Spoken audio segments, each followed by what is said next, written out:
김진의 돌직구쇼에 오신 여러분 반갑습니다. 김진입니다. 저는 오늘도 돌직구쇼 오픈 스튜디오 앞에 나왔습니다.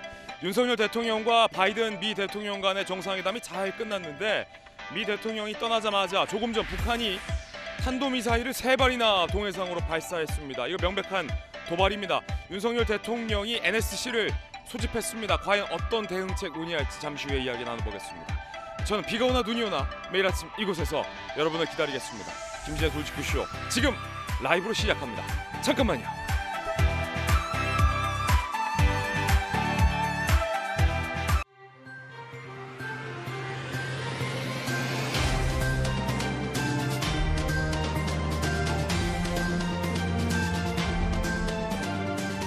신문 읽어주는 남자입니다. 윤석열 대통령이 윤석열 정부의 고위공직자의 인사검증 기능을 한동훈 법무부 장관의 법무부에 맡겼습니다. 야당에서는 소통령이다라고 반발하고 있습니다. 지난 문재인 정부에서는 인사검증을 조국 전 민정수석 등이 맡은 바 있었습니다. 크게 논란됐었죠. 오늘 이 이야기 잠시 후에 해보겠습니다. 조간신문 4가지 키워드 준비됐습니다. 먼저 첫 번째 키워드부터 공개를 하겠습니다. 첫 번째 키워드는 바로 소통령이라고 야당이 반발하는 까닭은 무엇일까요? 동아일보 3면입니다. 이거죠. 법무부 장관 직속 20명 규모 정도의 인사검증 조직을 신설. 야당은 권한 남용이다. 반발하고 있습니다. 자연스럽게 윤석열 정부에서는 민정수석실을 폐지했습니다. 지난 정부에서는 민정수석을 두고 논란이 많았죠.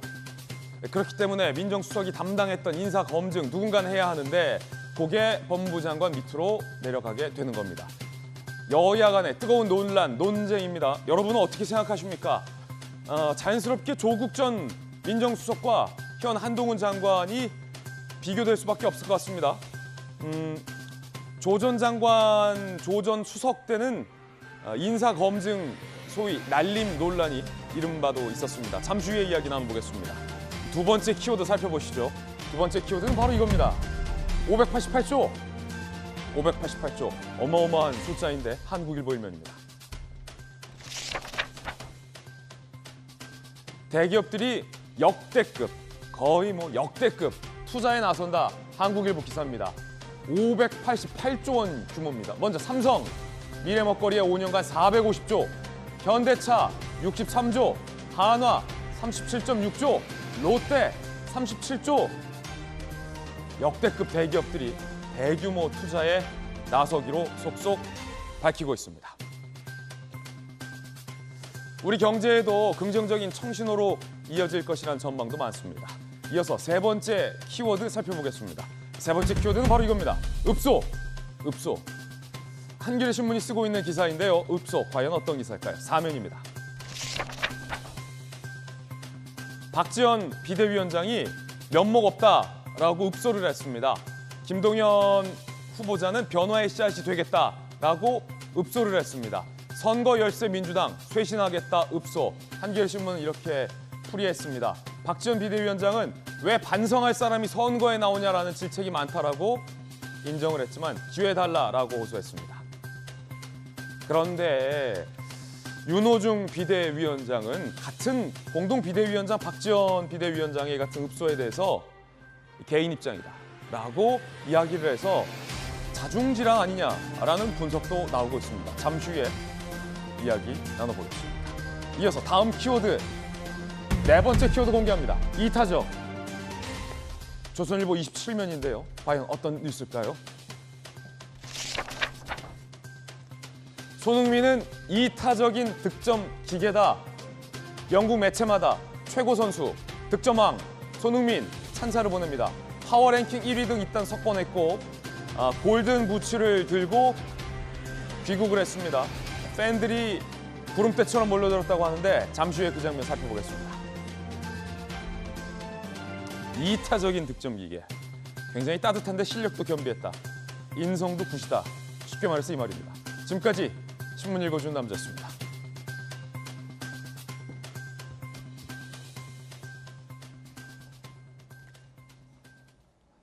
수요일 아침입니다. 벌써 한 주 절반이 지났군요. 오늘 함께 하신 분들 소개해드리겠습니다.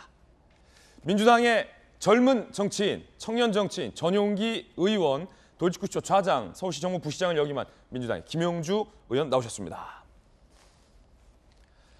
국민의힘의 법사위 멤버, 판사 출신의 전주의 의원, 그리고 법전 들고 나온 정혁진 대표 변호사 나오셨습니다. 어서 오세요. 반갑습니다. 누군가는 인사 검증을 해야 합니다.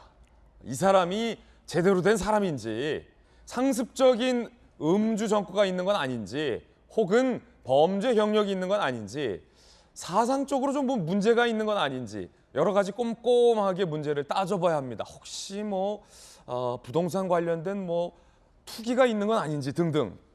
그런데 전통적으로 이 역할을 민정수석들이 해왔는데 윤석열 대통령은 이 민정수석 없애겠다고 한 바 있죠. 그걸 누가 하느냐? 저희 준비한 첫 번째 이야기 시작하겠습니다. 한동훈 장관의 법무부가 맡게 됐습니다. 공직자 검증까지 더 세진 한동훈. 야당은 강력 반발하고 있습니다. 안 그래도 마음에 안 든데 여기에 역할을 더 주겠다라는 겁니다. 소통용 아니냐라는 반발도 나오고 있는데 글쎄요. 여러분들은 과연 어떻게 생각하십니까? 궁금합니다. 인사 검증 기능까지 맡게 된 한동훈 장관 함께 보시죠. 구체적으로는 이겁니다. 민정수석실이 없어지니까 고위공직자 인사검증은 필요하고 법무부 산하에 두겠다는 건데 어제 법무부 장관 직속 인사정보관리단을 신설, 개정안 입법을 예고했습니다. 기존 민정수석실의 인사검증팀 업무를 맡게 되죠. 생각해보면 조국 전 민정수석 당시에 인사검증이 부실하다라는 논란이 번번이 일바 있었죠. 법무부 인사정보관리단 담당, 대통령실에서 추천하면 법무부가 검증한다. 최대 4명의 검사를 포함한다. 전체의 규모는 20명 선이다라는 개략적인 골자도 현재는 나와 있습니다.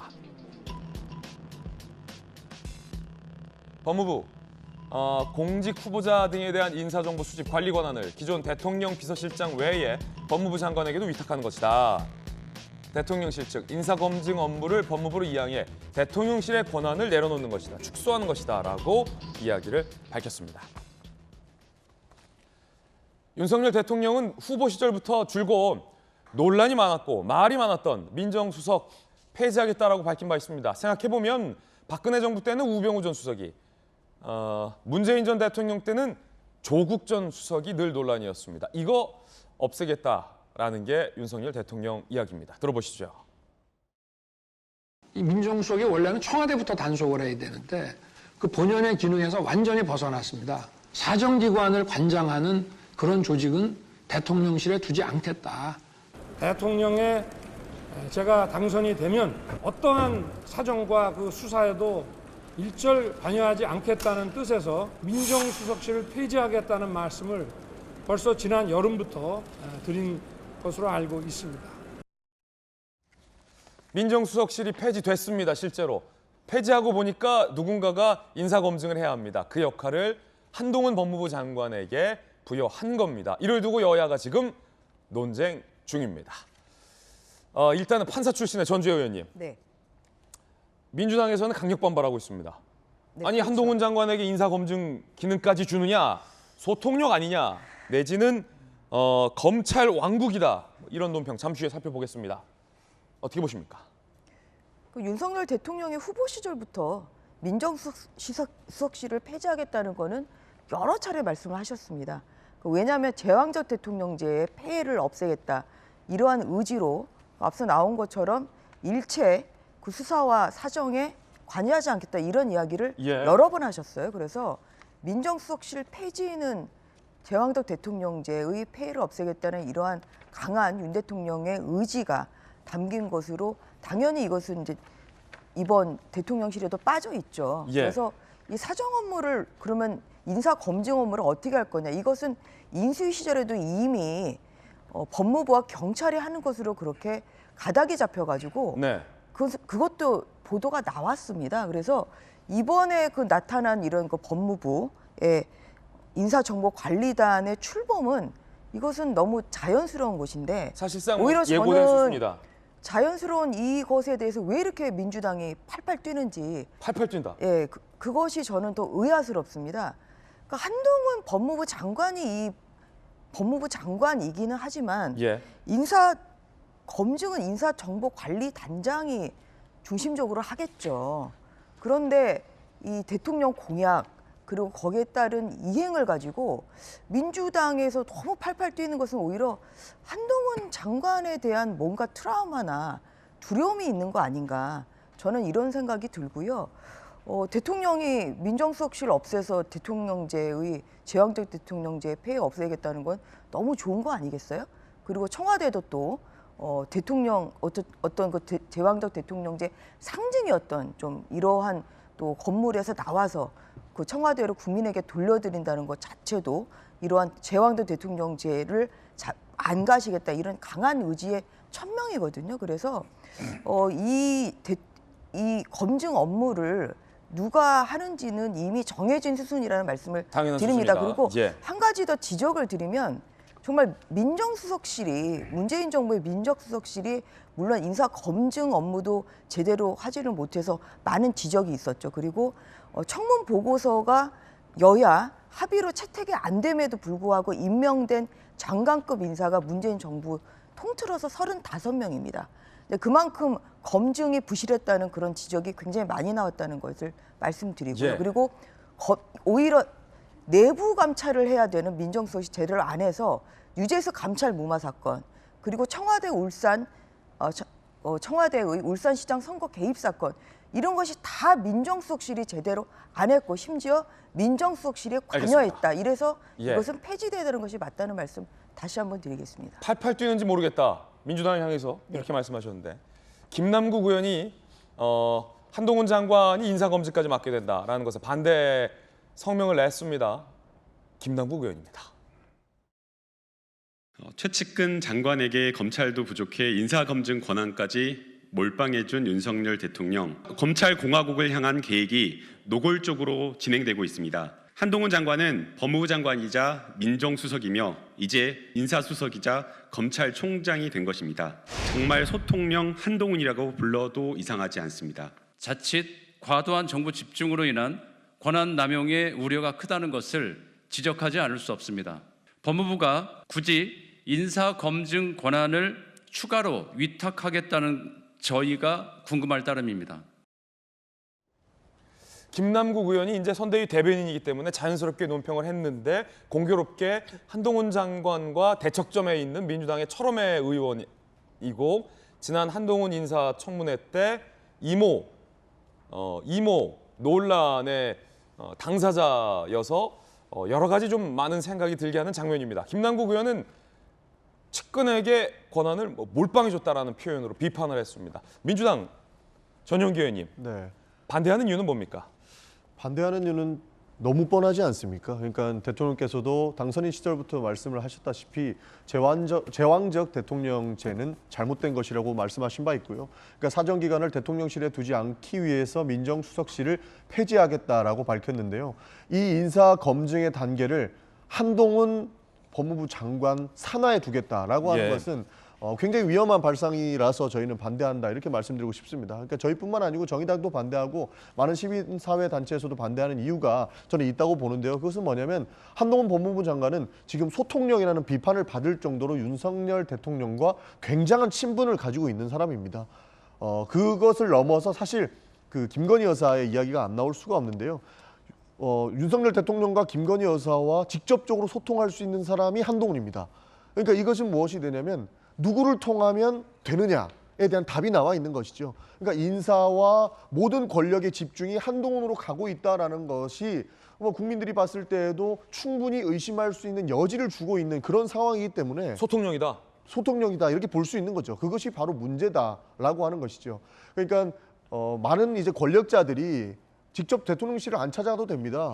어떤 인사라든지 어떠한 부정한 일이 있을 때 혹시나 한동훈을 통하면 되지 않을까 하는 생각이 더 쉽게 들 수 있는 이런 상황 자체가 더욱더 권력이 집중될 수 있는 상황 속에 놓여 있다. 이것이 바로 위기다 이런 말씀을 좀 드릴 수 있겠고요. 사실 옛날에도 그 조선시대도 이런 일이 있었죠. 황표정사라는 생각이 저는 제일 먼저 떠올랐습니다. 그러니까 인사 문제는 결국에는 우리 정부가 성공할 수 있는 가장 밑바탕이 될 수 있는 것인데 누군가 낙점을 해놓고 이 사람은 된다 안 된다라고 시작하게 되면 이것은 굉장히 큰 문제를 야기할 수 있는 것이고 권력의 집중으로부터 자유로운 상황이 하나도 연출되지 않는다. 사실상 국회가 만약에 이 사람은 잘못된 사람이다라고 해도 법무부에서 검증했다라는 형태의 방식으로 들어올 겁니다. 그러니까 이것은 권력의 집중에서도 자유로울 수 없는 것이고 검찰 권력이 훨씬 더 정무에 개입할 수 있는 여지를 열어놓을 수 있는 위험한 상황이 될 수 있기 때문에 저희는 예. 반대한다 이런 말씀 드리고 싶습니다. 두 분, 여야의 우리 두 분 의원님 말씀 듣다 보니까 법무부에서 인사검증을 하는 것 자체는 여야가 이견이 없는 것 같은데, 별로 반발이 없는 것 같은데, 그 사람이 한동훈 법무부 장관이 한동훈 법무부 장관이기 때문에 야당에서 반발하고 있는 것 같습니다. 야당에서는 한동훈 법무부 장관에게 권한을 몰아주는 것이 소통령을 만든 것이다 라고 이야기를 하고 있고, 이를 보는 여당에서는 야, 이 야당이 한동훈 장관에 대한 강력한 피해의식 트라우마 그런 것이 있는 거 아니냐라고 지금 또 맞서고 있는 그런 상황입니다. 여러분들은 어떻게 생각하시는지 좀 궁금합니다. 여야가 이렇게 대립하고 있습니다. 반발 아니다. 과연 소통령이 될까요? 민주당의 트라우마에 불과한 것일까요? 함께 보시죠. 공직자 인사검증 기능이 보다 공적인 영역에서 견제받을 수 있게 되는 것이다. 국민의힘은 반박합니다. 허나 대통령실에 집중돼 있던 권한을 정부 부처와 나누려는 것이다. 앞서 민주당의 김남국 의원은 민정인사수석이자 검찰총장이다 라고 강력하게 비판한 바 있습니다. 이 없어진 민정수석 얘기를 되새겨 볼 수밖에 없을 것 같습니다. 되돌려 볼 수밖에 없을 것 같은데, 윤석열 문재인 정부 때는 조국 전 민정수석이 인사검증과 관련해서 부실하다라는 비판을 언론과 당시 야당으로부터 집중적으로 받은 바 있었습니다. 그때 당시 조국 당시 민정수석이 검증 역할을 제대로 안 했다라는 게 비판의 주요 골자였습니다. 그때 이야기 한번 들어보실까요? 문 정권의 인사 참사는 조국 민정수석의 부실한 검증에서 비롯되었다는 것을 누구도 부인하지 못합니다. 문 정권을 무능 인사들로 가득 채워 안보, 외교 불안과 경제 위기를 불러온 1등 공신이 바로 조국 교수 아닙니까? 자연스럽게 이제 조국 전 수석, 조국 전 장관과 한동훈 장관이 지금 뭐 자연스럽게 비교될 수밖에 없을 것 같은데, 왜냐하면 조 전 장관도 수석을 했고 법무부 장관을 했고, 그런 조국 전 장관이 스스로 한동훈 장관에게 민정수석과 법무부 장관을 겸한다라고 뭐 비판한 적도 있었기 때문에 자연스럽게 비교될 수밖에 없을 것 같아요. 정혁준 변호사님 어떻게 보십니까? 조국 전 수석이 했었던 인사검증, 뭐 우리가 잘 아는데 조국과 한동훈 둘 중에 누가 더 인사검증을 잘할 것이냐, 둘 중에 누가 더 법무부 장관으로 잘할 것이냐, 자연스럽게 이런 얘기 회자될 수밖에 없을 것 같은데요. 저는 민정수석과 법무부 장관은 근본적으로 틀린 자리다라고 생각을 갖다 하고요. 그 다음에 이제 조국 전 장관이 이제 나중에 장관도 하셨지만 민정수석 하셨잖아요. 근데 민정수석 하셨을 때 과연 검증을 잘 하셨는가?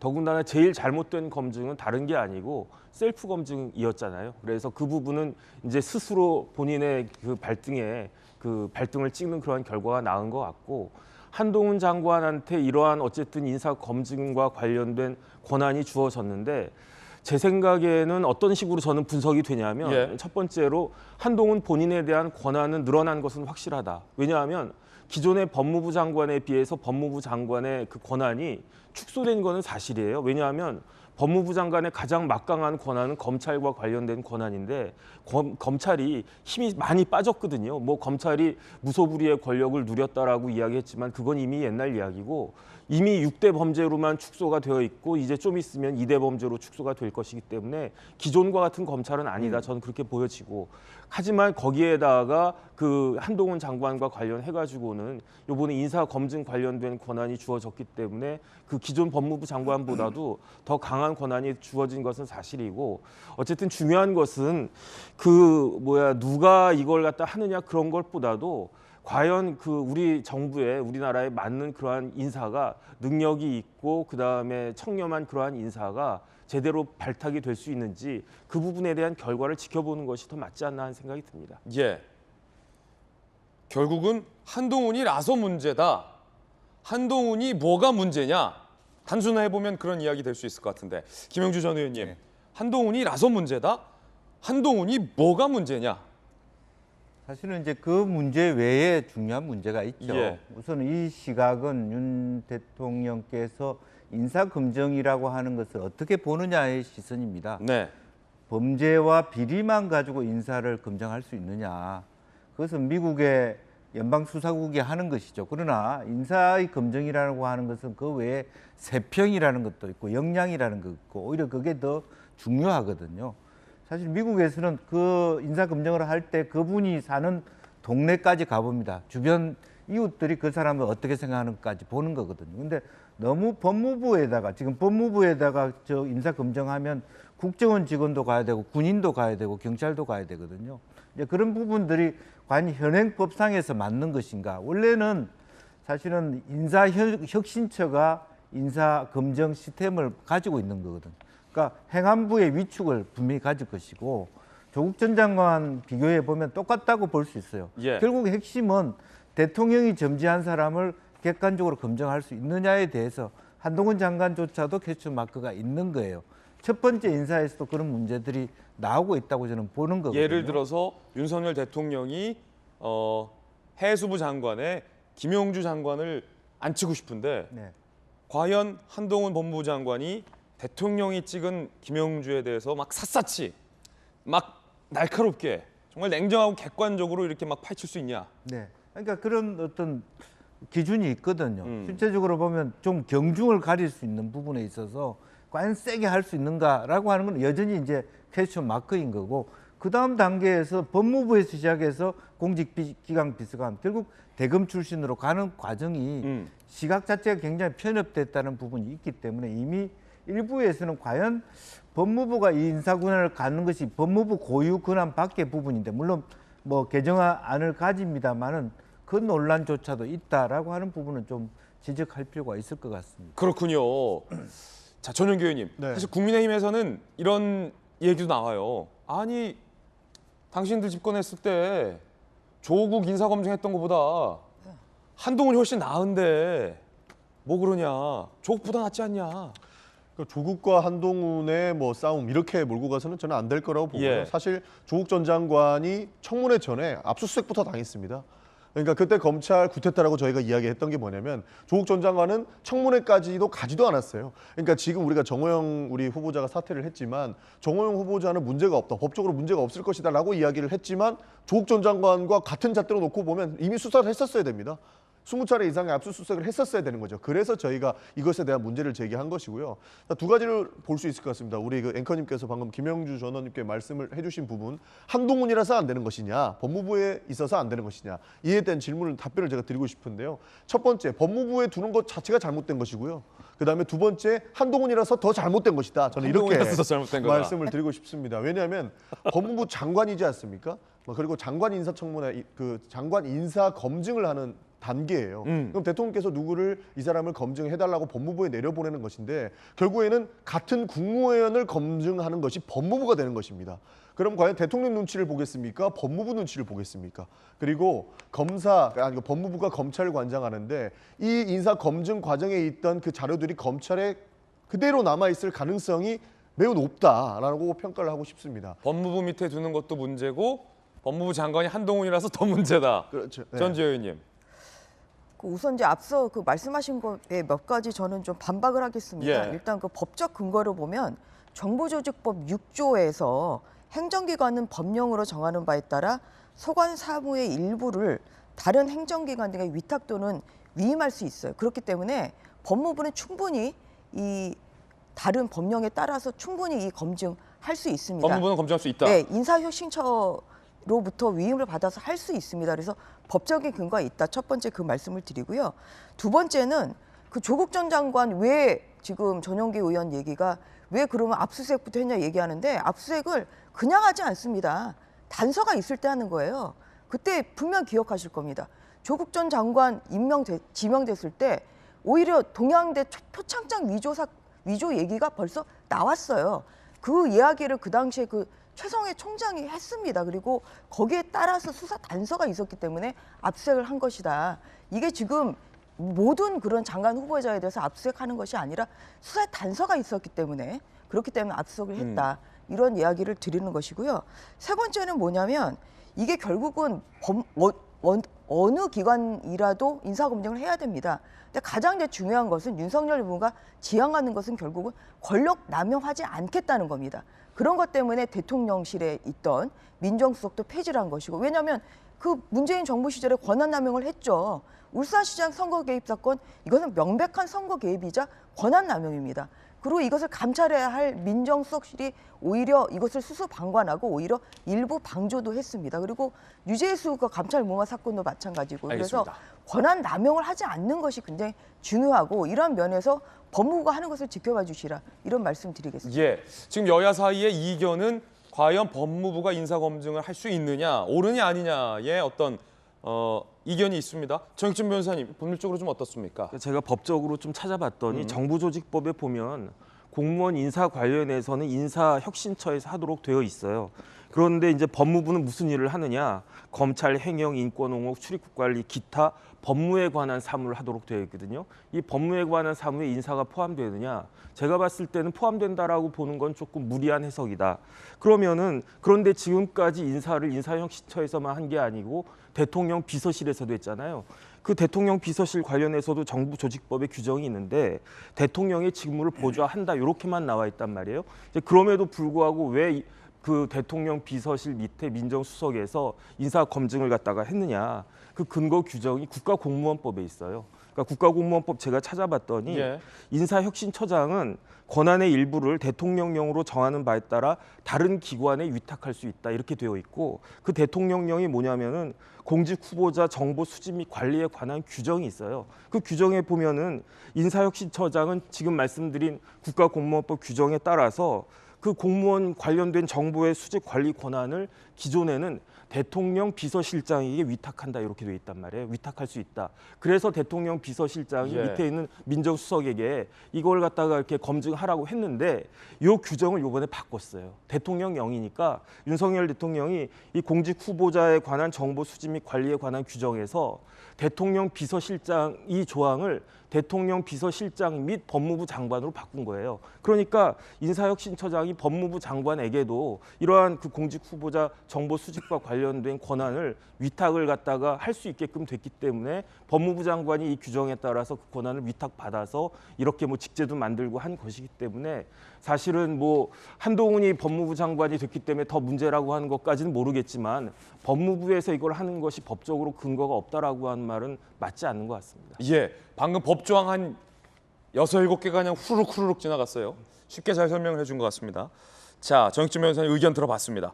그런가 하면 한동훈 법무부 장관의 1호 지시에 이어서 2호 지시가 나왔습니다. 민생을 괴롭히는 중대 범죄를 어쨌든 한동훈 장관은 그 범죄꾼들을 그냥 가만히 두지 않겠다. 범죄자들을 강력 처벌하겠다라는 의사가 지금 재차 나오는 것 같습니다. 일단 첫 번째는 증권범죄합수단을 부활시키겠다라는 지시였죠. 들어보시죠. 이제 저와 함께 중대범죄에 대한 대응 공백을 최소화하고 형사사법 체계를 바로 세우도록 우리 최선을 다해봅시다. 우선 당장 서민을 울리는 경제범죄 실태에 대해서 시급히 점검하고 발빠르게 대처해야 합니다. 저는 오늘 즉시 증권범죄 합동수사단을 다시 출범시키는 것으로 그 첫 발을 떼겠습니다. 서민 다중에게 피해를 주는 범법자들은 지은 죄에 맞는 책임을 지게 될 겁니다. 한 장관의 2호 지시, 소위 두 번째 지시가 나왔습니다. 그 뭘까요? 함께 보시죠.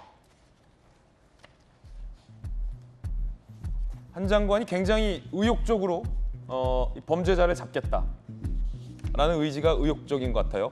전문 분야 지정된 전국 11개 중점 검찰청이 합동수사단을 설치한다. 합수단을 만들어서 범죄의 사각지대를 막는다. 검 관계자. 검수완박법 공포 국면에서 수사 공백을 없애기 위한 것이다. 1호 지시로 증권합수단 부활한 한 장관이 직접 챙기는 사안으로서 11개 중점 검찰청에 합동수사단을 설치할 걸 검토 중이다라는 이야기도 나오고 있습니다. 용어가 좀 어려워서 그런데 전재현님, 어쨌든 그 범죄자 네. 다 잡아드리겠다.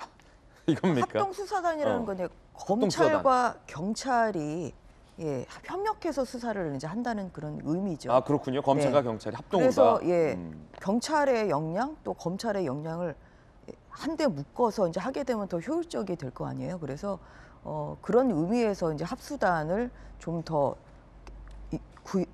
더 세분화해서 좀 11개로 더 늘리겠다 지금 그런 방안을 이야기한 한동훈 장관은 것으로 알고 범죄자를 있고요. 매우 싫어하는군요.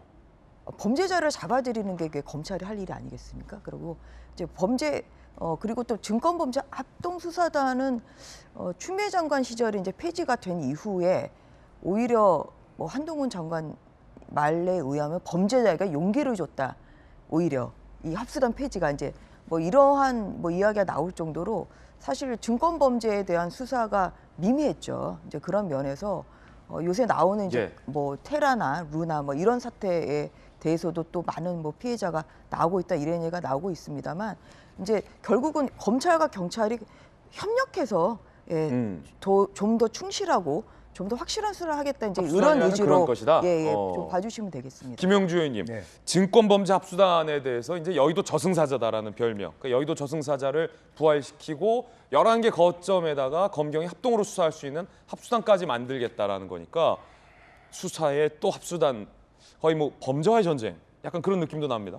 한편으로 보면 뭐 굳이 긍정적으로 생각해 보면 조금 여러 가지 경찰에게 너무 많이 가 있는 그런 일들을 뭐 조금 검찰이 도와주고 또 경찰의 역량을 높일 수 있는, 특히 이제 국제범죄 같은 경우는 인천지검에 둔다든지. 국제범죄는 인천지검에 둬야 됩니까? 그래서 권역별로 나눴습니다. 항도 있고 공항도 있으니까. 울산은 뭐 산업재해라든지 뭐 예컨대 각 권역별로 특화되게 동부지검, 남부지검은 사실 금융범죄 중심으로 했고 그런 방식으로 정확하게 특화시키고, 제주도는 자원보호 관련된 범죄, 이렇게 전문성을 가진다는 것은 또 합수단을 한다는 것은 나쁘지 않다. 다만 제가 우려하는 것은 검찰총장 공백기에 법무부 장관이 너무 많은 일을 해버리면 행여 이게 문화가 돼서 검찰총장이 없는 상태에서 법무부 장관이 일선 검찰을 직접 지휘하는 그런 관행들이 만들어질 수 있는 것들은 굉장히 우려스러운 부분이 있다. 그런 부분을 좀 말씀드리고 싶습니다. 하지만 검경이 같이 수사해서 합수단을 만드는 것 자체는 긍정적으로 볼 수 있다라는 의견 들어봤습니다. 자, 이번엔 저희가 준비한 두 번째 이야기 시작하겠습니다. 주제를 좀 바꿔보죠. 지방선거가 정말 코앞으로 다가왔습니다. 사전투표도 얼마 남지 않았습니다. 이번 선거에서 특히 인천 계양을 그리고 경기도지사 곳곳의 중점 지역들이 여야가 오차범위 내에 박빙, 이겼다 졌다. 오차범위 내에서 우열을 가리기 힘든 박빙 여론조사들이 지금 계속 발표되고 있기 때문에 여야 모두 안심하고 두 발 뻗을 수 없는 상황. 눈치채시겠지만 국민의힘 전주혜 의원, 민주당 전용기 의원 어제 밤까지 유세하고 오느라 목이 많이 쉰 상황. 두 번째 이야기 시작하겠습니다. 거기에 여야 대표들도 나와서 읍소. 와, 이거 뭐 총집결. 윤호중은 개인 입장. 이 이야기 모두 다 전해드리죠. 묘한 장면이 나왔어요. 젊은 박지원 비대위원장은 읍소를 했습니다. 총선에 이번 지방선거에 나와서 안 될 사람이 나왔다. 하지만 우리 좀 찍어달라라고 읍소를 했습니다. 그러면서 86 운동권들이 용퇴해야 된다라는 비판을 냈습니다. 근데 그러자 이 묘해요. 같은 공동 비대위원장이 윤호중 비대위원장이 그거는 뭐 그냥 개인 입장이다. 개인 의견일 뿐이다. 라고 평가절하하는 듯한 이런 장면이 나온 겁니다. 여러분들은 어떻게 생각하십니까? 일단 들어보시죠.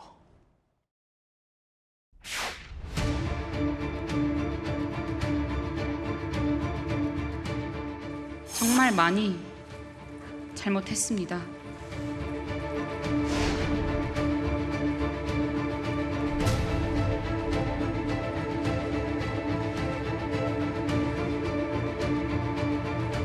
(100번이고) (1000번이고) 더 사과드리겠습니다. 민주당을 팬덤 정당이 아니라 대중 정당으로 만들겠습니다. 다른 의견을 내부 총질이라 비난하는 세력에 굴복해선 안 됩니다. 여러분께서 이번 지방선거에 기회를 주신다면 제가 책임지고 민주당을 바꿔 나가겠습니다. 부디 도와주십시오.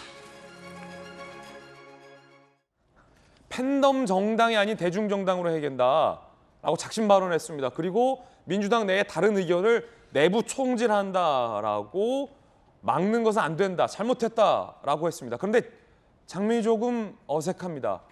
비대위원장이라면 공동 비대위원장과 당 지도부들과 함께 있는 민주당 당사에서 해야 되는데 개인이 기자회견을 갖는 형태가 연출됐다는 거죠.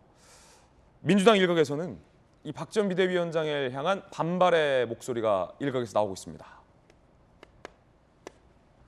윤호중, 당과 협의 안 된 거다. 개인 차원의 입장 발표다. 김민석, 본인 생각 말하는 건 자유지만 틀린 자세와 틀린 방식이다. 김용민, 사과로 선거를 이기지 못한다. 왜 거기서 그랬냐? 라는 투예요. 민주당 일각이라고 하지만 같은 비대위원장에 김민석 의원의 김용민 의원, 이 총괄 선대위원장까지 나서서 박 전 비대위원장의 사과를 비판을 합니다.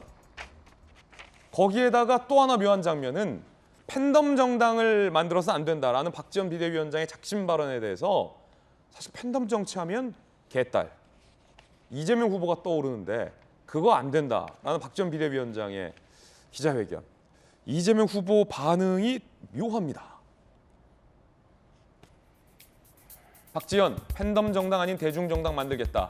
1시간 뒤 이재명 후보 이 그림을 공유하며 따뜻한 그림, 우리 개딸님의 애정 담뿍 담겨 섞여 있죠. 정말 고맙잖아, 하트. 개딸 고맙잖아. 그러자 국민의힘에선 팬덤 정치와 결별하겠다는 박 위원장에게 이재명 후보님이 개딸 좋다라고 화답했다라고 비판을 했습니다. 지금 묘한 장면 두 장면 보셨죠? 윤호중, 김민석, 김용민 의원 등등의 박 전 입장에 대한 반응, 이재명 후보의 반응.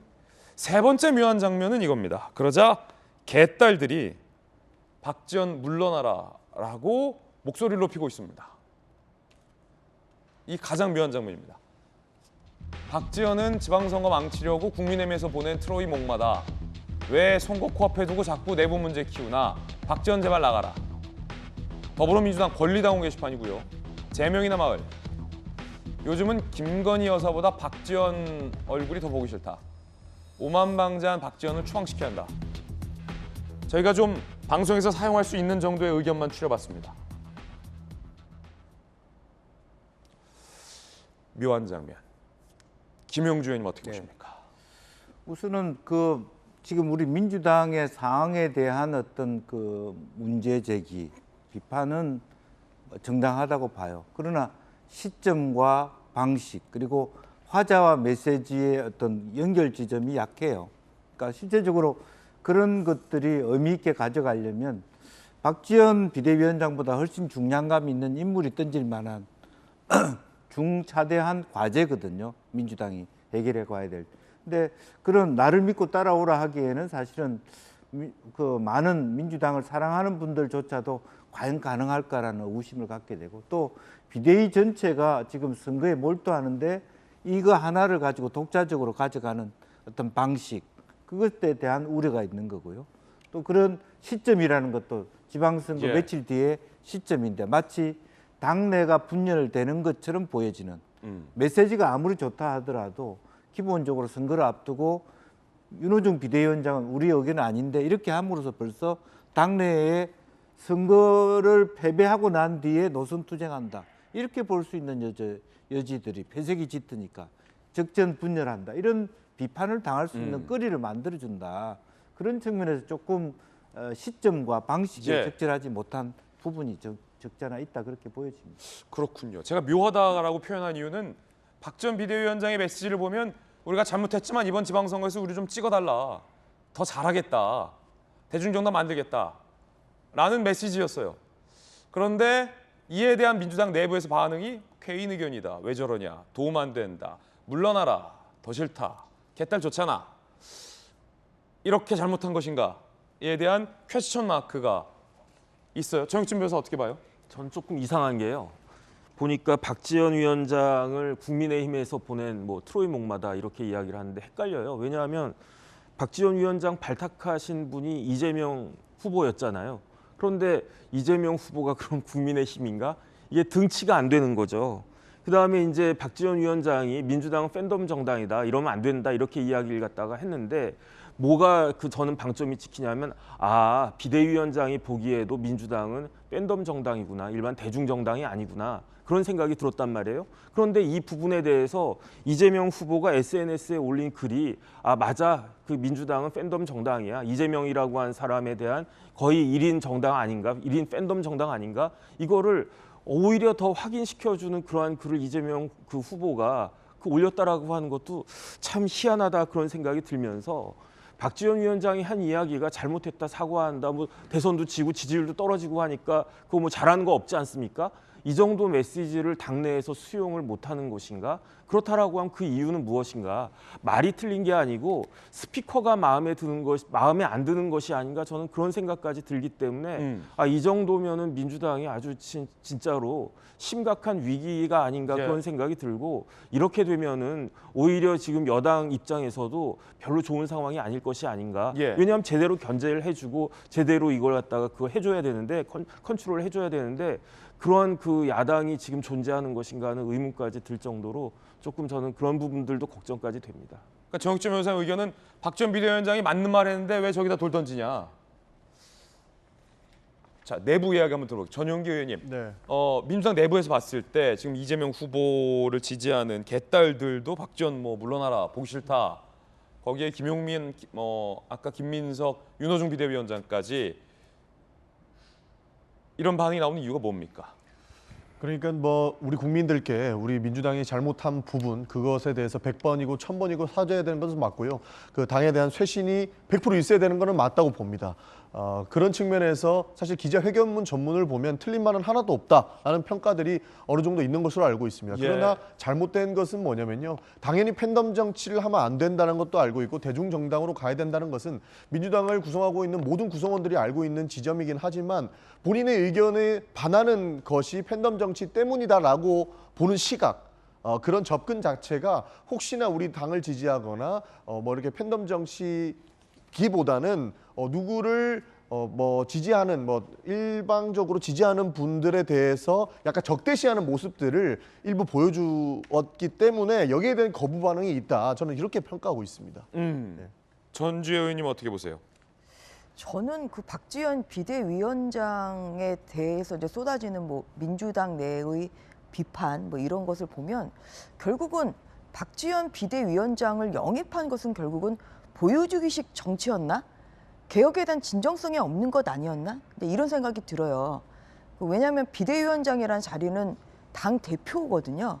당의 실질적인 권한 그리고 대표에 대한 자리에 대한 그러한 인정과 존중이 내부에서 이루어져야 됩니다. 그런데 박지원 비대위원장이 지금까지 한 말 중에 굉장히 사실 저는 공감이 되는 말이 많이 있습니다만 그럴 때마다 나오는 게 민주당에서는 거기에 대해서 동조하지 않는 이런 엇박자가 많이 났어요. 그래서 이번 대선 끝날 무렵에 박지원 비대위원장을 결국은 영입한 것은 오히려 민주당의 이 변화하는 모습을 보여주겠다는 그런 진정성이 있었던 것이 아니라 표를 좀 얻어보자. 2030 여성의 표를 얻어보자. 이러한 아주 얄팍한 계산에서 영입을 한 거 아닌가. 그리고 또한 이것을 여기에 대한 그 충분한 이러한 권한을 주는 것이 아니라 지금 비아냥거리듯이 이렇게 나오는 그런 것은 결국은 민주당이 결국은 아직도 바뀌어지려면은 좀 시간이 걸리겠다. 오히려 꼰대 정당이다 이런 생각이 들거든요. 그래서 이제 그런 면에서 이 비대위원장을 영입했으면 거기에 상응하는 이런 권한과 또한 내부 공감대가 있어야 된다 하는 거 아닌가 저는 좀 그런 좀 생각이 듭니다. 여기서 조금만 첨언을 드리자면요. 그러니까 박지원 비대위원장이 기자회견을 통해서 밝힌 부분, 쇄신에 대한 부분은 모든 구성원들이 동의를 하는 바입니다. 왜냐하면 대중정당으로 가야 되는 것은 너무나 당연한 이치이기 때문에 그것에 대한 동의는 모두가 하는데요. 메시지가 좀 꼬인 측면이 있습니다. 왜냐하면 한 일주일 전만 해도 박지원 비대위원장께서 자신에게 비판적이었던 그 팬덤 정치인들에게는 진짜로 개딸들이 맞냐, 개혁의 딸들이 맞냐라고 의문을 제기했고 오늘 어제와 같은 기자회견에서는 그것을 그렇게 하면 안 된다라는 측면으로 나갔기 때문에 받아들이는 지지자 입장에서는 조금 불편해서 여기에 대한 반발이 나오는 것이지 개혁에 대한 쇄신에 대한 의지가 부족한 건 아니다라는 말씀을 드리고 싶습니다. 근데 사과하겠다고 했는데 또 김용민 의원은 사과한다고 선거 유인하시면 이렇게 얘기했잖아요. 사과의 진정성조차도 민주당 내에서 공감대를 못 얻고 있는 거. 이렇게 되면 2030의 마음은 떠날 거다. 저는 그렇게 생각합니다. 알겠습니다. 자, 박지원 비대위원장이 어쨌든 읍소를 했어요. 민주당 내부에서는 뭐 이런 반응들 나온 것까지 확인했고 그러자 국민의힘 이준석 대표도 기자회견을 했습니다. 들어보시죠. 사전에 지도부랑 좀 공유를 했다고 하셨는데 지도부의 반응은 좀 어떠셨는지 여쭤볼게요. 우려도 있었고 뭐 알겠다고 이제 말씀을 하신 분들도 계셨습니다. 586 같은 어쨌든 지금 주류 세력의 차기 보출마라든지 자기를 내려놓거나 이런 게 있어야 되는데 말로만 하고 있는 거 아니냐라는 이런 목소리 있는데 충분한 논의를 오늘 내일 중에 더 거쳐서 금주 중으로 발표드리도록 하겠습니다.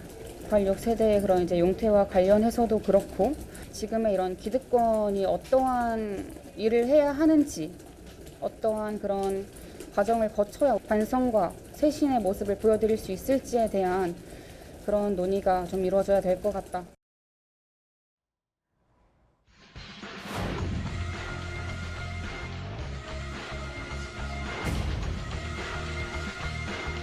국민 여러분께 간곡히 호소합니다. 제발 윤석열 정부가 거대 야당의 무리한 발목 잡기를 뚫고 원 없이 일할 수 있도록 도와주십시오. 이재명 후보는 본인이 거물이라는 양 책임론을 이야기합니다. 분당에서 날아온 거물 호소인을 날려버리시고 개항에서 지역 주민들을 진료하며 함께 해온 낭만 닥터 윤사부를 거물로 만들어 주십시오. 이제 실력으로 당당하게 보여드리고 싶습니다. 윤석열 정부가 원 없이 일할 수 있도록 힘을 보태주십시오. 이준석 대표가 얘기했던 그 선거, 이제 그 선거 이야기를 해보겠습니다. 이재명 후보를 향해서 거물 호소인이다라고 이준석 대표는 이야기를 했는데요. 개항을 새로운 여론조사 결과도 나와 있습니다. 그런데 여전히 박빙 초접전입니다. 오차범위 내에 44.8 대 42.2. 지금 최근 발표되는 여론조사 모두 다 이재명 후보가 여유 있게 이길 것이라는 당초 예상을 뒤집고 오차범위 내에서 이재명 윤영선이 접전입니다. 사실상 대선 후보와 정치 신인이 그것도 민주당에게 유리한 지형에서 인천 개항을 해서 초접전 박빙 양상을 벌이는 것 자체가 이번 선거 전체를 매우 흥미진진하게 만드는 요인으로 이번 인천 개항을이 여야가 예상외로 지금 격돌을 하는 총집합을 하고 있는 굉장히 최고의 격전지로 인천 개항을이 뜨고 있는데요. 사실 저를 포함해서 많은 전문가들도 이곳이 이렇게 뜨거워질 줄, 이곳이 이렇게 초접전지, 격전지가 될 줄 아무도 예상하지 못했습니다. 예상 외의 반전, 뜨거운 경기가 인천 개항을에서 펼쳐지고 있는 겁니다. 과연 이재명 후보는 정치적 거물인가? 거물 호소인인가? 이번 개항을 선거 결과에 따라서 나뉘겠죠. 거물이었을지 거물 호소인이었을지 그만큼 여야 모두에게 인천 개항을은 중요한 것입니다. 여론조사 결과 계속 접전 박빙이 나오니까 이재명 후보가 지금까지와의 전략을 바꿨습니다. 지금까지는 유튜브도 올리고 영상도 올리고 공개 유세였는데 비공개 유세로 전환을 했습니다. 비공개 이재명 후보 캠프, 이 후보 수시로 지역 주민 만나는 비공개 일정, 조용히 지역 주민 찾아뵙고 소통하겠다는 이 후보의 의지다. 그런데 왜 비공개 유세를 전환했을까를 두고 정치권에서 말이 많습니다. 사실 이재명 후보 측에서 올린 공개 유세 영상들에서 여러 가지 논란들이 나왔었죠. 누군가를 밀쳤다 안 밀쳤다, 신발을 신고 어딘가에 올라갔다 안 올라갔다, 뭐 치킨뼈를 담는 통이 투척되는 영상, 결국 그분이 이제 구속되는 선처를 호소했다 뭐 아니다 여러 가지 논란들이 있었는데 마침 요 비공개로 유세가 전환됐다는 겁니다. 정혁진 변호사님 어떻게 봅니까? 왜 비공개로 유세를 전환했을까? 저는 비공개 유세라고 하는 것이 말 자체가 맞는 말인가? 유세라고 하는 게 널리 이제 사람들 앞에서 말을 하는 것이 이게 유세인데 그 유세를 어떻게 비공개로 하지? 그래서 어떻게 하겠다는 건지 자체가 사실은 저는 그 이해가 안 되고요.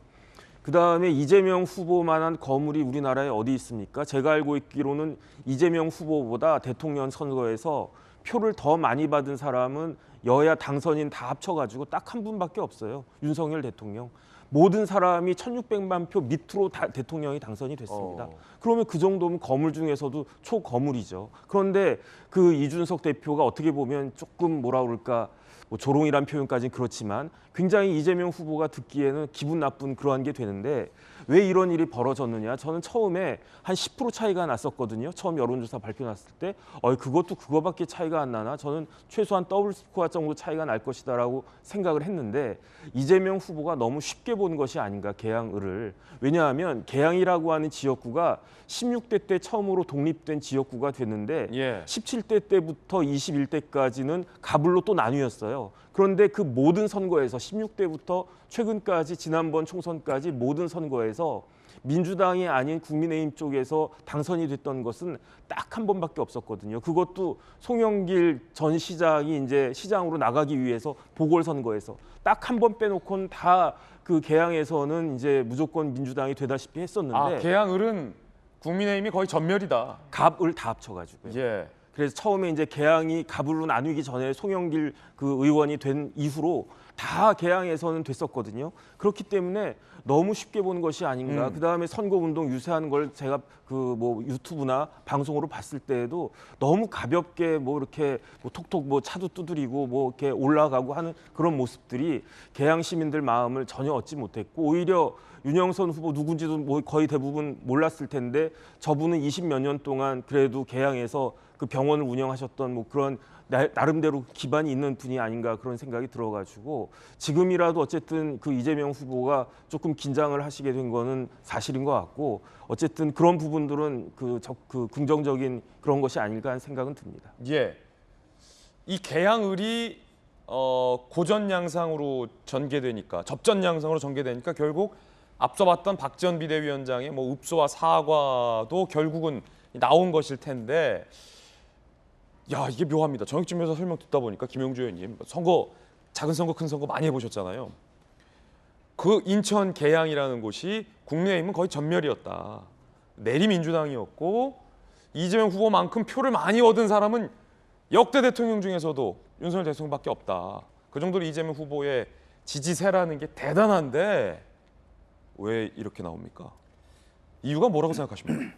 아무래도 이제 그 상대 후보 결국 선거라고 하는 것은 누구 말을 더 믿게 되느냐, 어느 쪽이 더 힘을 잃고 선거 투표장에 가게 되느냐 하는 건데 이재명 후보가 처음에 들어올 때 너무 많은 사람들과 함께 개항에 왔다라고 하는 부분들이 그러니까 따라다니는 사람도 그렇고 말도 그렇고 이제 어쨌든 타지에서 개항을 들어왔으면 조금 조용한 행보를 해서 지역민들께 가까이 가는 부분인데 보기에 따라서는 뭐 이렇게 무슨 위세 좋게 등장하는 뭐 내가 이긴 건 당연한 거고 이런 식으로 왔기 때문에 그것이 오히려 윤영선 후보의 그 소구력이 이렇게 그 받아들여지는 많은 사람들이 왜 왔어라고 하는 부분에 중도가 동조하는 계기가 돼버렸거든요. 그렇기 때문에 지금이라도 그와 같은 크게 대행진, 아까 차도 마찬가지일 겁니다. 거리 진행을 차가 다닐 수 없을 정도로 많은 인파들이 막 팬덤을 몰고 다니는. 근데 우리 동네도 아닌데 왜 남의 동네에서 그래? 이런 얘기를 생길 수 있는 부분이 있었기 때문에 지금이라도 정말 계양 주민 속에 녹아 들어가는 선거운동 패턴으로 돌아갔다는 거고 또 하나는 사실은 좀 안 좋은 시그널이죠. 저 선거는 당연히 이기고 다른 지역을 전국을 돌아다니면서 지원해야 되는데 이제부터라도 내 선거라도 이겨야 되겠다는 모드로 바꿨다는 그런 어떤 부정적인 시그널일 수도 있는 겁니다. 이제 그래서 어쨌든 그럼에도 불구하고 저는 계양을은 이재명 후보가 이긴다고 보고 지금 여론조사상으로 아마 민주당 지지자들이 여론조사 많이 안 할 겁니다.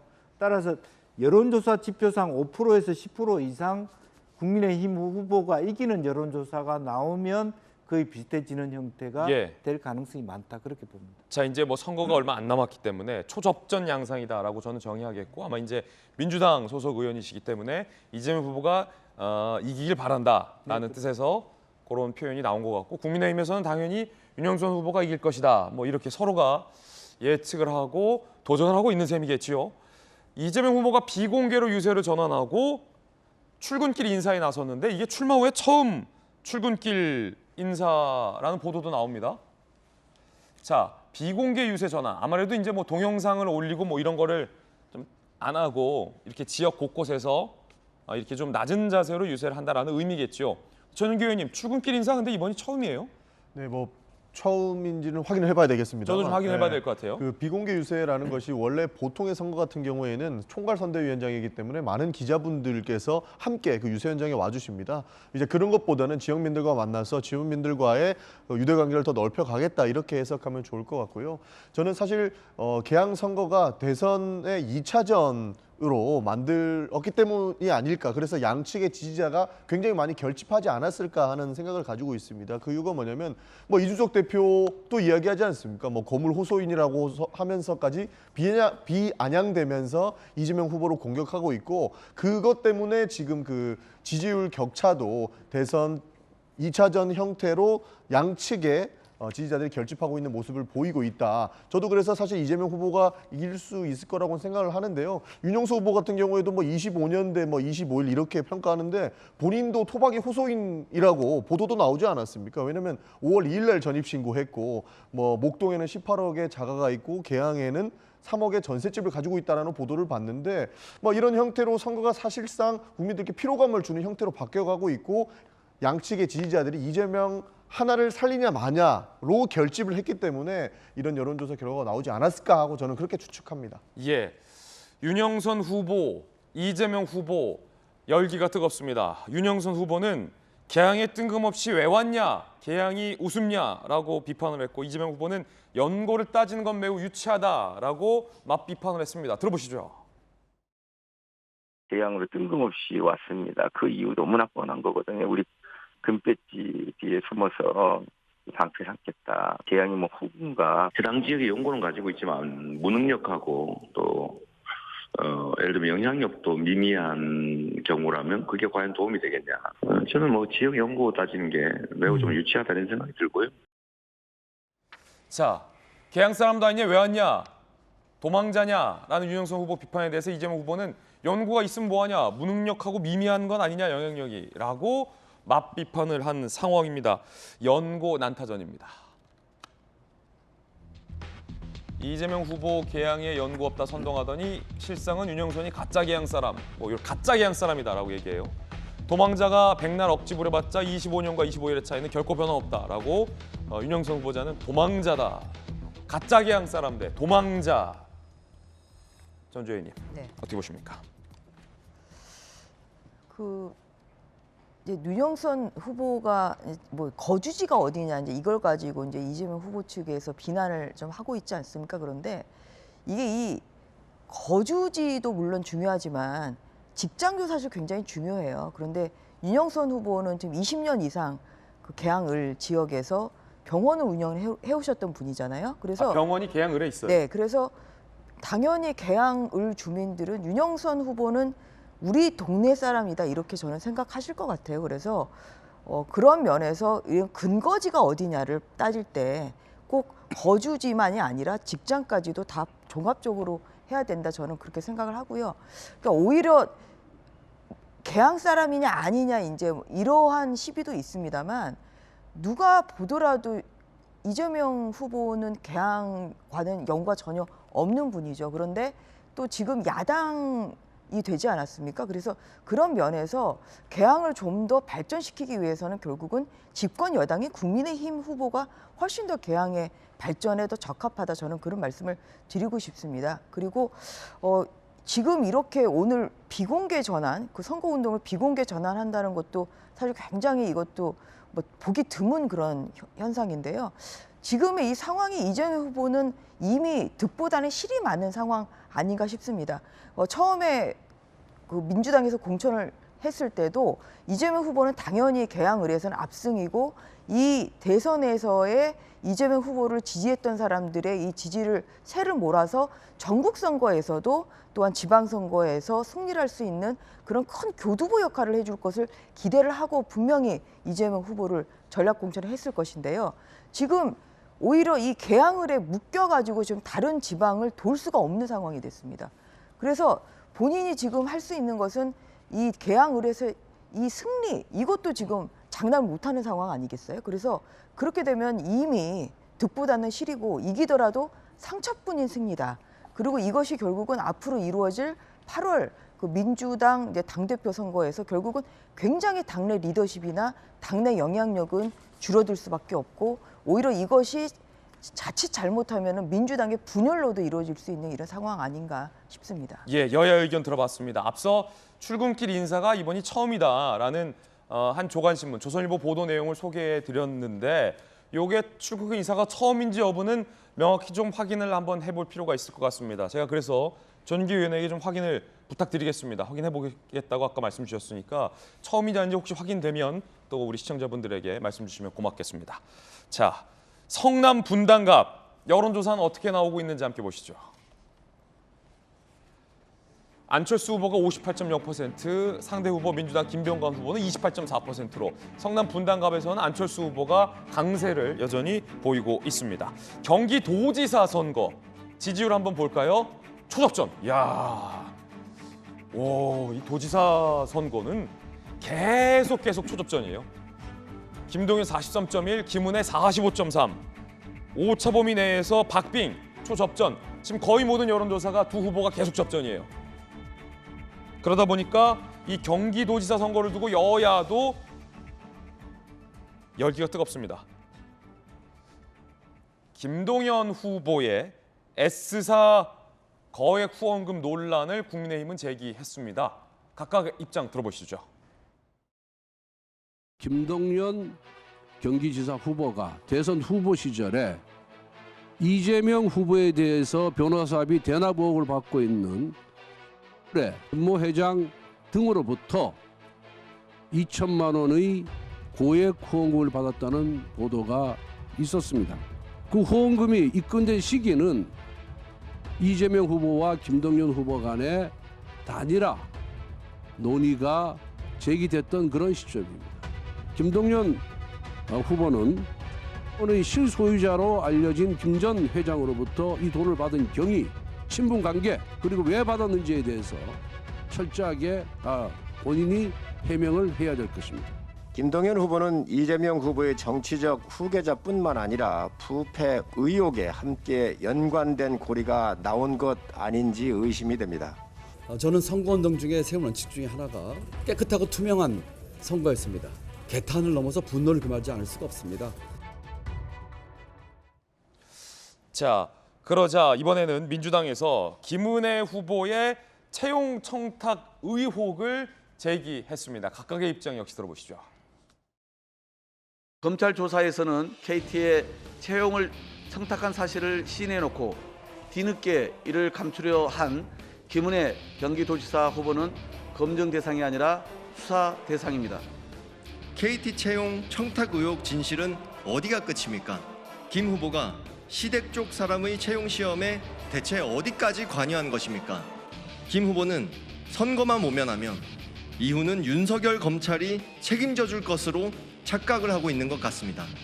저는 청탁을 한 적이 없습니다. 청탁을 할 때 이 사람 능력 안 되면 떨어뜨리라고 하는 청탁이 있나요? 그 당시에 민주당 정권이었습니다. 아마 수사가 저를 가만 놔두지 않았을 겁니다. 경기도지사 선거 열기도 뜨겁습니다. 앞서서 이재명 후보의 출근길 이사가 처음이다라는 조선일보 기사를 보도해 소개해드렸는데 사실관계가 맞는지 전용기 의원에게 제가 부탁을 드렸는데 지금 전용기 의원이 확인을 했는데 출근길 인사가 처음이 아니다. 이미 19일에 이망역에서도 출근길 인사를 한 바 있다는 것이 확인이 됐었기 때문에 저희들이 소개해드린 기사 내용이 사실과는 좀 거리가 다른 것 같아요. 그렇기 때문에 저희가 바로 잡겠습니다. 정정하겠습니다. 출근길 기사 처음이다라는 내용은 사실과 다르다라는 부분 확인 드렸습니다. 자, 이번엔 저희가 준비한 세 번째 이야기 시작하겠습니다. 바이든 대통령이 가니까 꽝꽝꽝! 북한이 탄도미사일을 3발이나 연속 꽝꽝꽝 오늘 아침에 발사했습니다. 윤석열 대통령은 처음으로 NSC를 긴급 소집했습니다. 함께 보시죠. 북한이 오늘 오전 6시 37분, 6시 42분 동해상으로 탄도미사일을 총 3발 발사를 했습니다. 새 정부 출범 후 두 번째 도발이고 한미정상회담 후 나흘 만에 무력 시위입니다. 오전 7시 30분 윤석열 대통령이 NSC를 개최했습니다. 오늘 아침 그 모습, 긴박했던 그 모습 보시죠. NSC 관련 한마디 해주세요, 대통령님. 첫 주제회의시네요.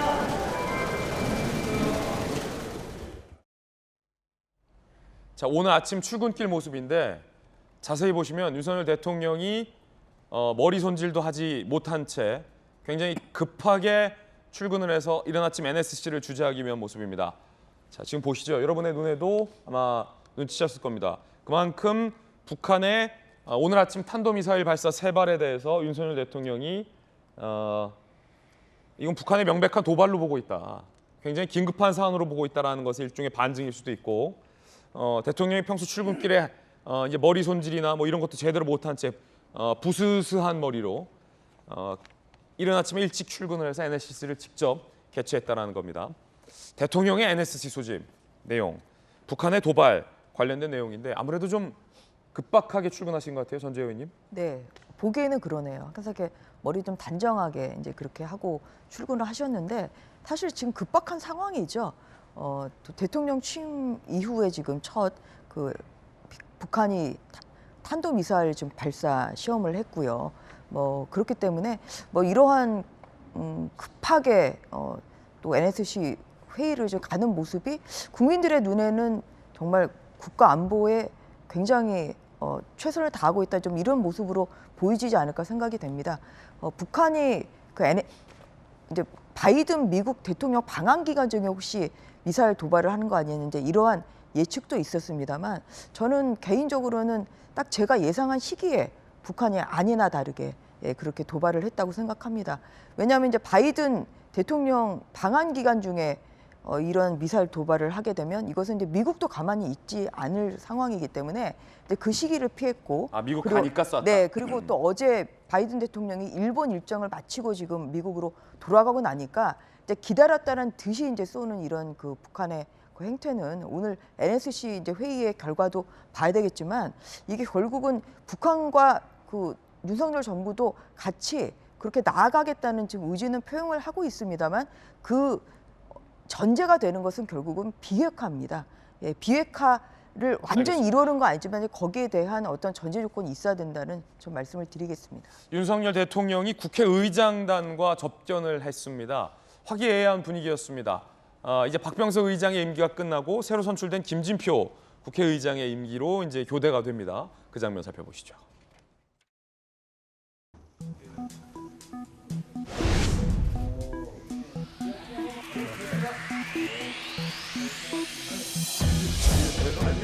해가지고 22년째라 그러니까 웃더라고.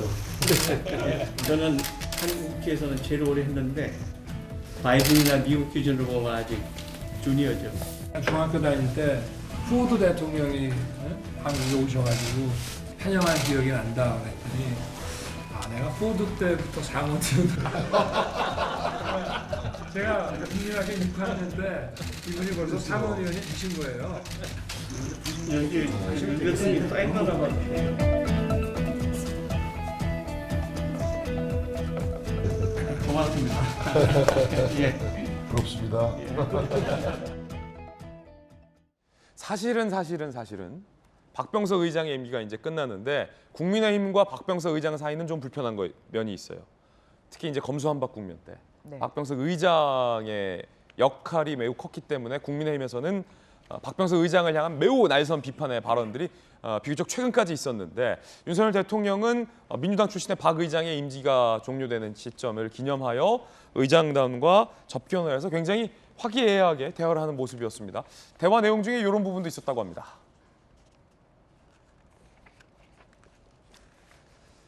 공직 인사에서 여성에게 과감한 기회 부여하도록 노력하겠다. 제가 정치 시작한 지 얼마 안 돼 시야가 좁아 그랬던 것 같은데 더 크게 보겠다.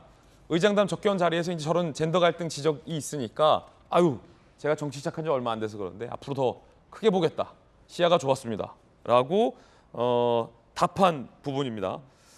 그런가 하면 윤석열 대통령 출근길 에피소드를 꺼내면서 같이 이제 동석한 의장단이 웃음을 터뜨리는 대목도 있었다고 합니다. 출근할 때마다 기자들이 무슨 질문할까 생각한다. 어떤 날은 예상 질문 나오고 어떤 날은 전혀 다른 질문이 나온다. 그러자 박병석 의장이 예상 밖의 질문이 나오면 어떻게 하냐 라고 묻자 그냥 지나가요 라고 답변을 해서 또 좌중들이 웃었다라는 대목도 소개가 되고 있습니다. 저 자리에서 이제 정지석 의원이 아니 국회의장도 민주당 김주표 의원이 했으니까 김주표 선배가 했으니까 법사위원장은 주기로 했는데 우리한테 줘야 되는 거 아니냐라는 이야기를 꺼내들자 윤석열 대통령이 보인 반응은 뭐였을까요? 의장단 회동 당시 법사위원장 뜨거운 논란 이야기를 정지석 의원이 꺼내자 윤 대통령이 웃으면서 부담 주는 이야기는 하시지 말라라고 정지석 의원에게 부탁을 했다라는 대목도 소개가 되고 있습니다.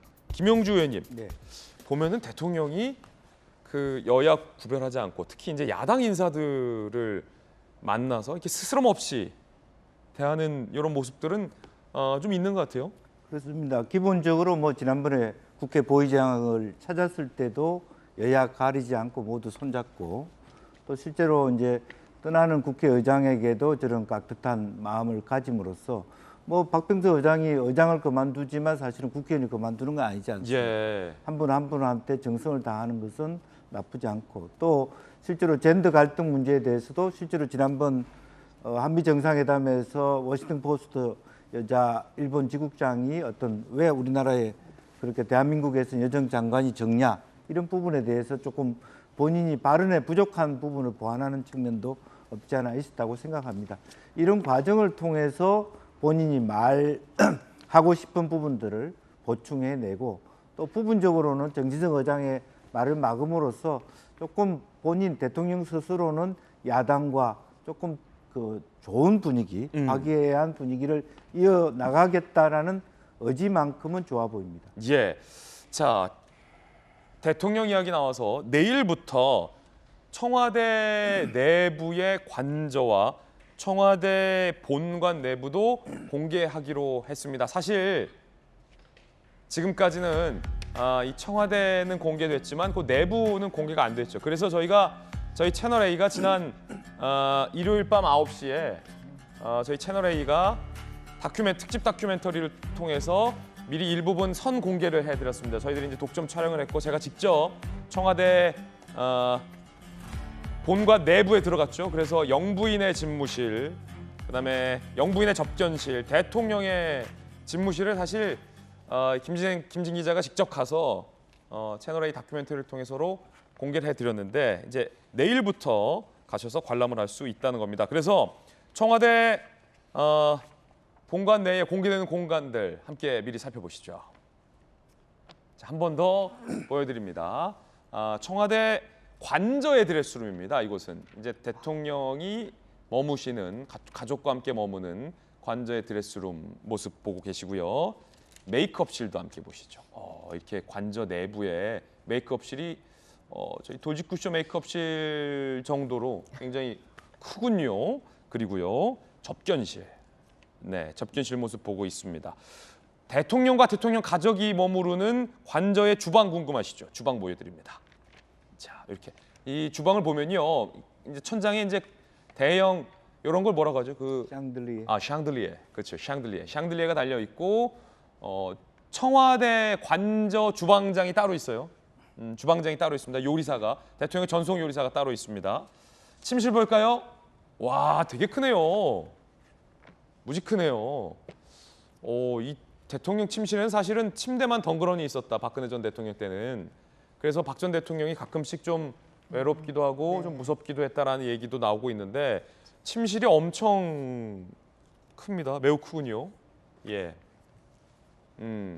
청와대는 관람을 신청하고 추첨을 통해서만 관람을 할 수가 있습니다. 그래서 매우 보기가 좀 경쟁이 치열하고 힘든데 저희 채널A 특집 다큐멘터리 또 하나 방송을 해드리겠습니다. 그래서 채널A 방송을 통해서도 재방송을 통해서도 여러분들 보실 수 있습니다. 자, 이번엔 저희가 준비한 다음 순서입니다. 뜨거운 소식 2가지 준비했습니다. 첫 번째 소식 공개합니다. 오랜만에 뵙네요. 추미애 전 장관. 한동안 매일 뵀는데 도직구에서 오랜만에, 참으로 오랜만에 뵙습니다. 추미애 전 장관 아들 병역 의혹과 관련된 내용입니다. 함께 보시죠. 추미애 전 장관 아들 카트사 복무 시절 휴가 미복귀 의혹을 제보한 제보자가 있었죠. 전화로 복귀 지시했는데 한 대위가 갑자기 찾아와서 휴가 처리를 명령했다. 엄마 찬스 아니냐라는 의혹이었죠. 특혜 의혹 제보 관여한 4명, 허위사실, 명예훼손, 업무방해 혐의로 시민단체가 고발을 했는데 경찰이 제보자에 대해서, 폭로자에 대해서 불송치를 하기로 결정을 했습니다. 그러면서 송치 안 하기로 결정한 이유는 경찰은 확인할 수 없다라고 밝혔습니다. 그런데 문제는 이런 얘기도 있었죠. 아들 휴가 미복귀 관련 국회 질의에 소설 쓰시네. 제보자 현 씨가 일방적인 오해와 억측이다. 현 씨의 처벌을 원치 않는다라고 확인서를 제출한 대목도 있습니다. 그런데 그 제보자 당직 사병의 이야기는 좀 다릅니다. 왜 날 불송치하는 겁니다. 고발 내용 자체가 사실이 아닌 만큼 철저한 수사 끝에 혐의 없음이 나왔어야 한다. 나를 그냥 슬그머니 송치 안 한다라고 결정할 게 아니라 나를 수사해서 내가 명예훼손한 게 아니다. 즉 나의 제보 내용이 사실이다 라고 밝혀야지 선처해 준 것처럼 공소권 없음으로 종결해서 불쾌하다라고 제보자는 굉장히 불쾌하다라는 반응을 보입니다. 그때 의혹 당시 추미애 전 장관이 보였던 반응들 들어보시죠. 저희가 보호하고 싶은 아들의 신변까지도 이렇게 낱낱이 다 밝히는데 참 대단하다, 감탄하고 있는 참 경이로운 세상에 살고 있다 생각하는데요. 아이는 굉장히 많이 화가 나고 굉장히 슬퍼하고 눈물을 흘리고 있습니다. 더 이상 건드리지 말아 주셨으면 좋겠고요. 아들 수사 건하고 관련이 있는 거 아닙니까? 차관으로 발령난 게? 예? 소설을 쓰시네. 아마도 그 제보자인 사병이 일방적으로 오해를 하거나 억측을 하지 않았나 그런 생각이 듭니다. 법 절차 내에 허용된 범위 내의 정당한 휴가 병가였기 때문에 여기에 무슨 위법 불법이 있을 수 없는 그러니까요. 간단한 사건인데 이걸 크게 키우려고 하고 언론이 가세하고 야당이 이걸 증폭시켜온 여러 가지 9달간의 그런 전말을 생각해 보면 상당히 어처구니 없고 소설이 소설로 끝난 것이 아니고 정말 이건 장편 소설을 쓰려고 했구나. 이거는 그냥 장편 소설이라는 추 전 장관. 아니 용두삼이라는 느낌이 드는 게 정익진 변호사님. 네네. 정말로 추미애 전 장관 아들의 병역 의혹이 사실인지 아닌지를 많은 국민들이 좀 궁금해했을 거고 이것은 추 전 장관과 추 전 장관 아들에게도 굉장히 중요한 문제일지인데 제보자에게 시민단체가 명예훼손을 고발했잖아요. 그러면 명예훼손을 수사를 해서 경찰이 제보자가 밝힌 병역 의혹이 사실인지 아닌지를 규명을 해줬으면 좋을 것 같은데 불송치 결정 그리고 그 이유는 경찰이 공개할 수 없다. 좀 무책임한 거 아닙니까?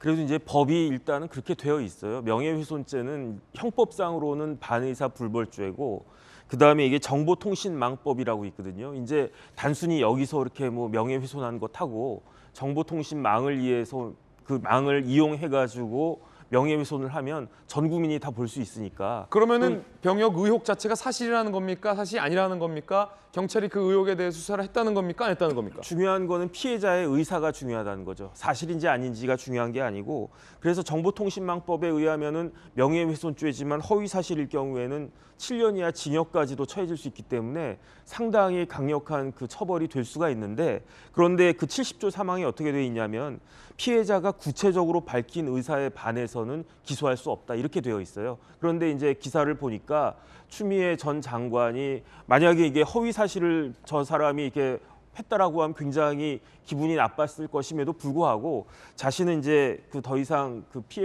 피해자니까 거기에 대해서는 처벌을 원하지 않는다 이런 의사를 밝혔기 때문에 그렇기 때문에 뭐 더 볼 것도 없이 이것은 수사를 중지하고 공소권 없음으로 중지하겠다 이렇게 진행된 것이다라고 판단이 됩니다. 그렇군요. 결국에는 결과적으로 추미애 전 장관이 선처를 원했기 때문에 추 전 장관 아들에게 제기된 의혹에 대해서 경찰의 수사가 이루어지지 않은 거군요.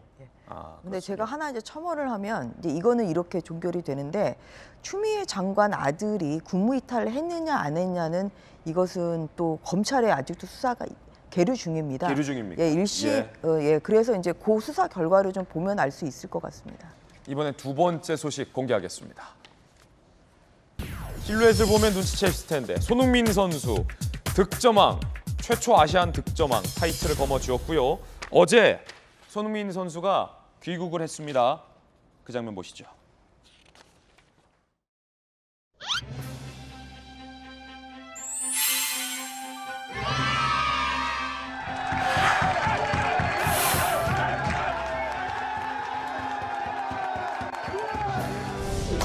Thank you so much for this unbelievable season, and yeah, let's move on next season. Big Champions League. Let's get a big result, huh? Come on.